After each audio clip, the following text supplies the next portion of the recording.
묵상 기도하심으로 새벽 예배를 시작하겠습니다. 하나님 감사합니다. 오늘도 우리에게 새날을 주시고 예배할 수 있는 은혜 주심을 감사합니다. 마음과 뜻과 힘을 다해 드리는 저들의 예배를 흠양해 주시고 오늘도 하나님의 임재와 영광을 경험하는 은혜의 시간이 되게 하여 주옵소서.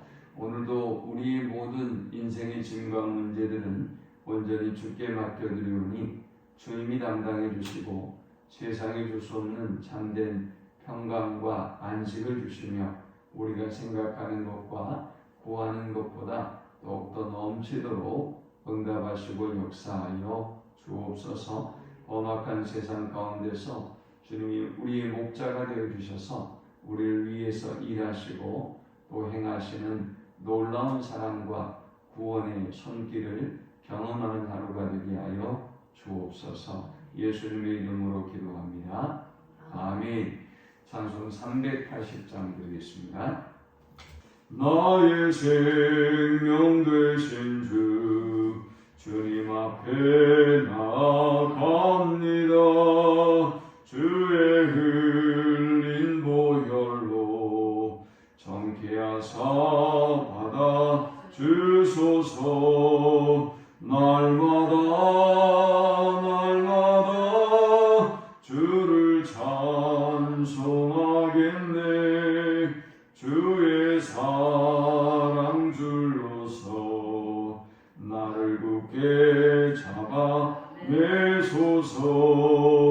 괴로운 세상 지낼 때 나를 인도하여 주소서.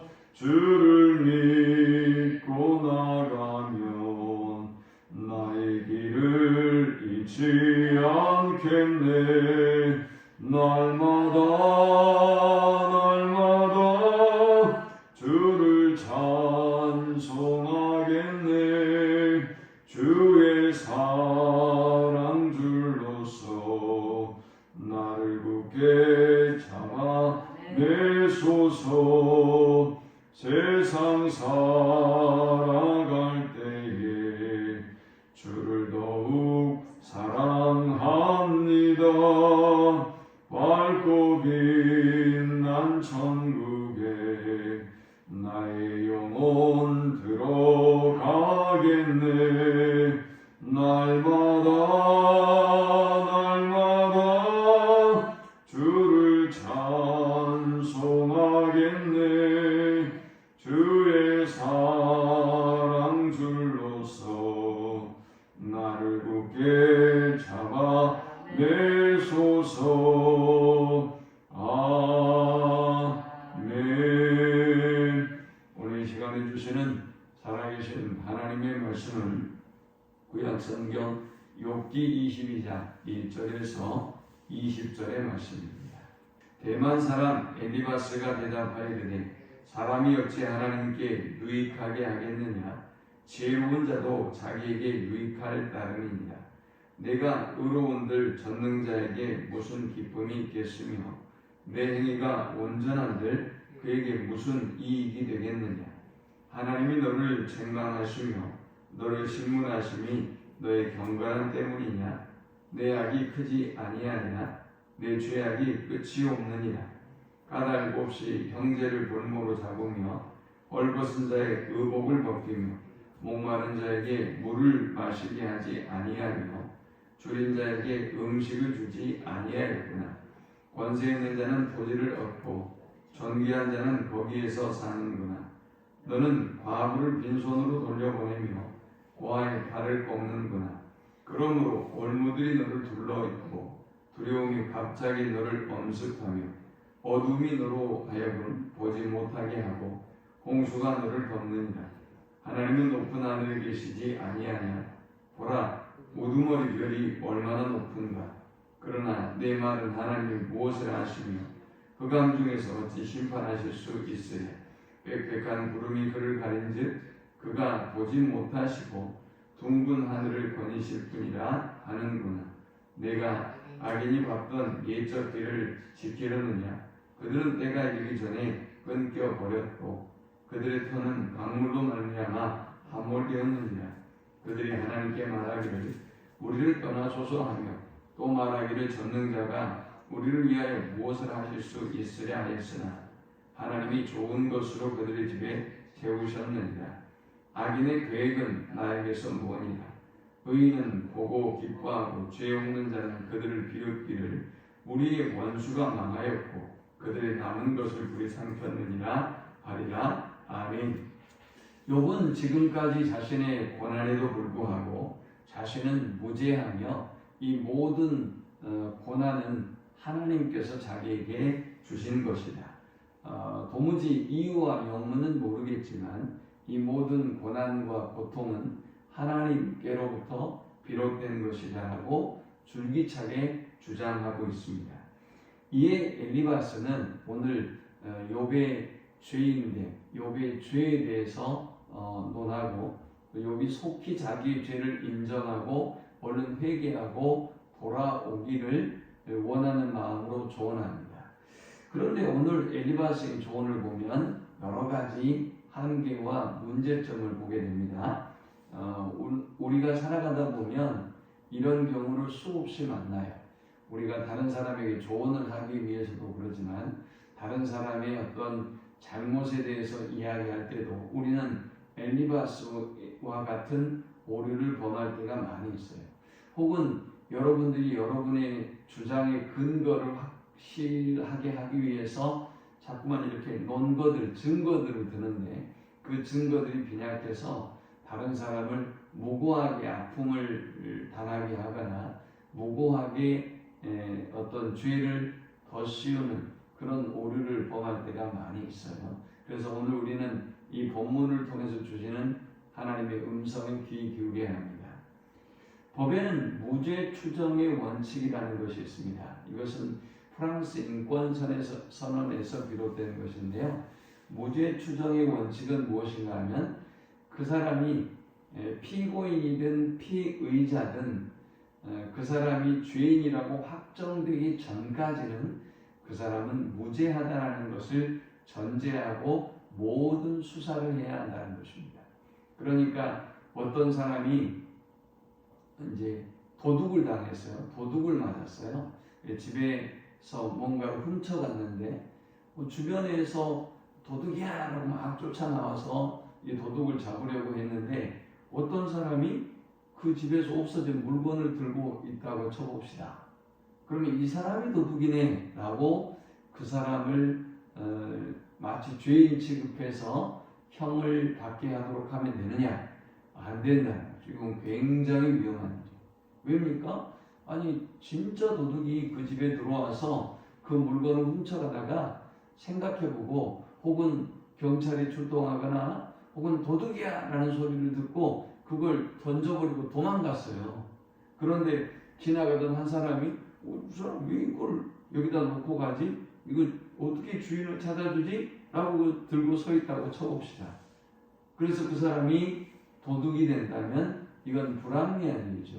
그러니까 무죄 추정의 원칙이라고 하는 것은 그 물건을 주워서 들고 있는 이 사람이 이 죄인이라는 것을 확정하는 그 순간까지는 이 사람은 죄가 없는 사람이다, 무죄한 사람이다 라고 전제하고 수사를 해야 한다는 것입니다. 그런데 이제 오늘 엘리바스의 주장을 보면 굉장히 위험한 주장을 하고 있습니다. 욥이 자꾸 무죄하다고 하니 친구인 엘리바스는 그가 얼른 죄를 인정하고 회개하고 와야 되겠는데 자꾸 무죄한다고 하니까 얼마나 싫었겠어요. 얼마나 마음이 아팠겠어요. 그래서 이제 오늘 조언하는데 이 본문을 통해서 우리는 세 가지 영적 교훈을 얻을 수 있습니다. 이 본문이 주는 첫 번째 영적 교훈은 추론의 위험을 삼가하라라는 것입니다. 이 추론이라고 하는 것이 뭐냐? 이미 알려진 정보를 근거로 해서 새로운 주장, 새로운 판단을 하는 것입니다. 자, 그러면 이미 알려진 정보는 뭡니까? 이거예요. 얼마나 이 엘리바스의 주장이 위험한가를 잘 보세요. 이미 알려진 주장은 욥이 고통을 당하고 있다는 거예요. 욥이 고난을 당하고 있다. 이것만 확실해요. 그 다음 확실한 것은 아무것도 없어요. 욥이 지금 고난을 당하고 있다. 그 다음 전제는 뭐냐? 그 다음 추론은 뭐냐? 이 사람이 욥이 고난을 당하는 것은 지금까지 인류의 역사에서도 그렇듯이 고난당하고 고통당하는 사람은 그 죄에 대한 대가로 고난과 고통을 당하는 경우가 많더라. 이건 일반적인 사실이 아니에요.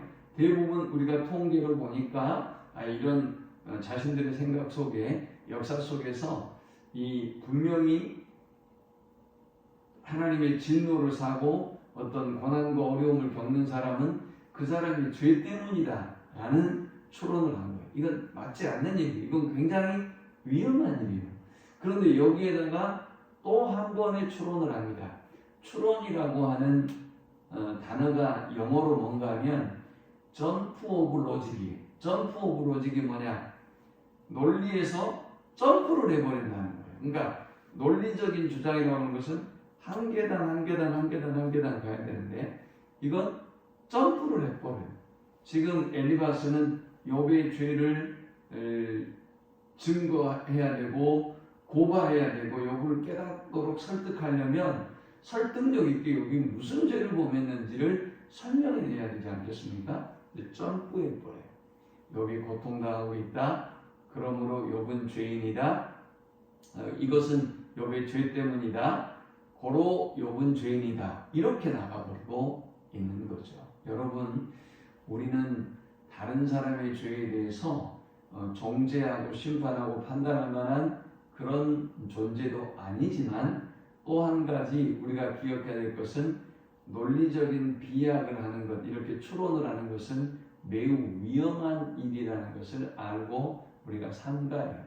더구나 다른 사람의 죄에 대해서 이야기할 때는 더 위험한 일이에요. 4절과 5절에 보니까 엘리바스가 욥에게 이렇게 이야기합니다. 한번 읽어볼까요? 시작. 하나님이 너를 책망하시며 너를 신문하심이 너의 경건함 때문이냐? 내 악이 크지 아니하냐? 내 죄악이 끝이 없느니라. 4절은 말하기를 야 그렇다면 너가 지금 고난당하고 있는데 너 말대로라면 너가 경건한데 의인인데 하나님이 고난을 주시냐? 이런 얘기예요. 그러면서 내 악이 크지 아니하냐? 내 죄악이 끝이 없느니라 그랬어요. 여러분 이것은 자기에게나 적용할 일이지 내가 알지도 못하는 내가 그 사람이 아닌 이상 그 사람의 죄에 대해서 우리가 어떻게 알아요? 자기가 자기 자신이어도 자기의 죄에 대해서 깨닫지 못하는 게 인간인데 다른 사람과 항상 24시간 함께 할 수 없는 사람이 그 사람의 생각 속에 들어가 보지도 못한 사람이 다른 사람의 죄에 대해서 논거하고 증거한다? 이건 매우 위험한 일이에요. 그러나 한 가지 분명한 사실은 우리는 큰 죄인이라는 사실이고 또 우리의 죄는 끝이 없는 사실이라는 건 확실해요. 다른 사람의 죄가 아니라 저와 여러분 자신의 죄, 여러분이 바라보는 죄는 끝이 없고 우리의 죄는 큰 죄인이다 라는 것을 우리는 인지하고 우리 자신을 회개하고 하나님께 나아가는 모습은 좋지만 다른 사람의 죄에 대해서 추론하는 것은 삼가야 될 일이고 조심해야 될 일이고 위험한 일이다. 두 번째 우리가 이 본문을 통해서 얻을 수 있는 영적 교훈은 자기 주장을 위한 상상을 삼가하라 라는 것입니다. 자 이제요 엘리바스가 상상의 나래를 펴니다. 욥 너가 지금 고통당하고 있다. 죄인이 고통받는다. 너는 그러니까 죄인이다. 이렇게 현재의 근거에서 과거를 추론해 나가고 있거든요. 그러면서 어떤 주장을 하는 줄 아세요? 6절부터 9절까지는 굉장히 위험한 이야기를 합니다. 6절에 이게 욥의 죄를 엘리바스가 든 거예요. 까닭없이 형제를 골무로 잡으며 헐벗은 자의 의복을 벗기며 목마른 자에게 물을 마시게 하지 아니하며 줄인 자에게 음식을 주지 아니하였구나. 권세 있는 자는 토지를 얻고 존귀한 자는 거기에서 사는구나. 이게 무슨 얘기인가 하면 권세 있는 자가 토지를 얻고 거기에 산다. 존귀한 자가 거기서 산다. 이 말은 너가 너의 힘을 이용해서 불법적으로 재산을 축적하더니 이제는 복받은 사람인 척 한다고 말해요. 그 다음 9절에는 너는 과부를 빈손으로 돌려보내며 고아의 팔을 꺾는구나. 과부와 고아를 네가 착취했다 그 말이에요. 그런데 욥은 이런 걸 한 적이 없어요. 이런 일을. 그런데 왜 이렇게 된 것일까요? 엘리바스가 자기 주장을 펼치기 위해서 욥이 고통당하고 있다. 악인이 고통당한다. 그러므로 너는 악인이다. 이 주장을 하기 위해서 상사의 나래를 펴고 가상을 해서 지금 이런 죄를 들고 있는 거예요. 이건 매우 위험한 일이죠. 자, 여러분, 한 사람이 재판을 받으려면 어떻게 해야 됩니까? 제가 우리 최 권사님을 어떤 죄로 고소했다고 해봅시다. 제가 고소합니다. 그럼 고소하면 어떻게 해야 돼요? 건이 있어야 되겠죠. 죄목이 있어야 돼요. 죄목. 저분이 뭘 했다.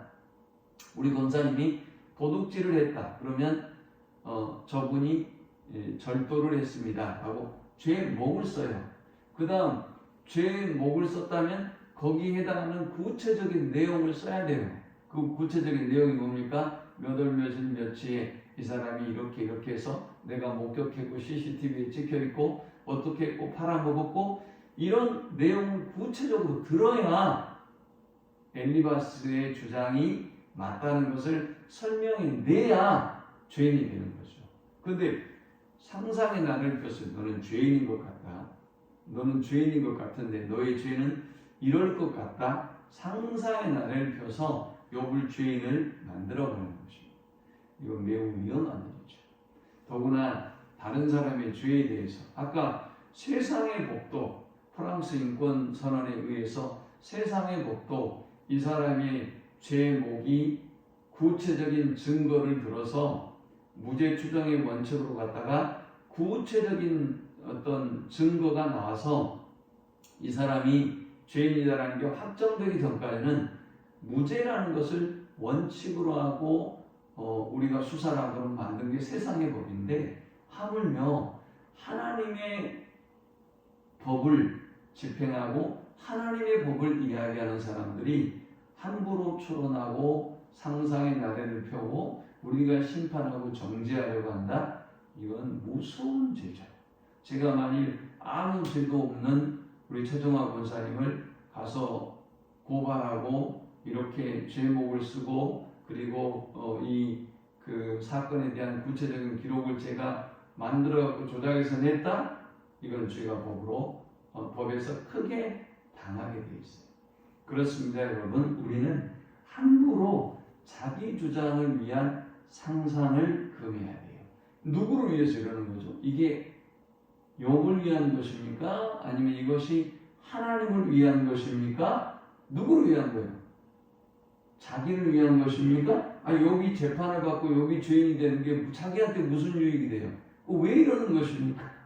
하다 보니 자기를 드러내고 싶은 거예요. 욥이 감옥에 간다고 해서 현상금을 받습니까? 욥이 사형에 처해진다고 해서 이 사람이 부자가 되는 것입니까? 엘리바스 아무 상관없어요. 엘리바스는 욥을 살리려고 위로하기 위해서 이곳에 온 것이거든요. 하물며 하나님의 자녀들이 영혼을 살리고 죄인을 구원하기 위해서 이 땅에 온 사람들이 다른 사람의 죄를 논거하기 위해서 상상의 나래를 펴고 추론을 한다. 이건 매우 위험한 일이죠. 마지막 이제 세 번째 우리에게 주는 본문의 영적 교훈은 높은 하늘에 계신 하나님은 반드시 악인을 심판하신다라는 거예요. 이건 엘리바스의 주장입니다. 욥, 네가 지금 하나님을 어떻게 보는 거냐? 네가 하나님이 너의 죄를 알지 못한다고 생각하는 거냐? 그러나 하나님은 반드시 심판한다. 19절 20절에 보니까 의인은 보고 기뻐하고 죄 없는 자는 그들을 비웃기를 우리의 원수가 망하였고 그들의 남은 것을 불이 삼켰느니라 하리라 했어요. 엘리바스는 마지막 주장하기를 악인은 반드시 하나님이 심판하신다 라고 욥에게 권면하면서 욥이 회개하고 돌아올 것을 권하고 있어요. 물론 엘리바스가 추론하고 상상의 나래를 펴고 하는 것은 사실이지만 하나님은 반드시 악인을 심판하세요. 욥의 말대로 악인이 이 땅에서 더 번성하고 더 잘되고 더 형통한 것 같지만 그러나 그럼에도 불구하고 그의 수완이 닿으면 영원한 하나님의 심판이 기다리고 있어요.